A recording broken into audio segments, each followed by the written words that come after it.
The time after the first date can be a very emotional experience. The excitement of what to do next can be racing through someone's mind. These emotions are magnified even further if the date was a success. This, however, is a time to slow down and play it cool. The last thing anyone wants to do is scare of a potential Mr. or Mrs. Right. There are many excited singles longing to reach for the phone at the first opportunity. Getting to know someone doesn't need to be achieved within a few days, it's a process that needs to take time. The relationship needs space to breathe. A day or two after the first date is a perfect time to collect thoughts, and as they say, absence makes the heart grow fonder.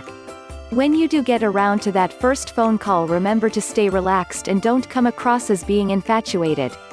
Try to get a sense of how the date went for the other person. When the time is right, mention how the date went for you, and see what type of response you get.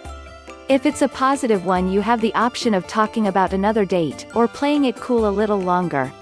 Maybe call them again in another couple of days, but still leave them with the feeling that you are very interested. You don't want to give them the impression you are not, as this could put doubts in their mind. The next call should be about the second date if you haven't mentioned it in the previous call. Arrange a quiet place for the date so you can still chat in comfort, and get to know them a bit more. As the dates progress, adding fun to them can bring two people closer. Trying an activity for the first time like bowling can create some humor. Learn to laugh together, it's a very romantic emotion. The time after your first date can be an exciting, emotional experience.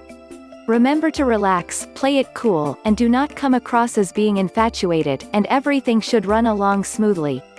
Like, subscribe, and click the notification bell for our latest videos. Like to attract the perfect partner? Click the link in the description to learn more.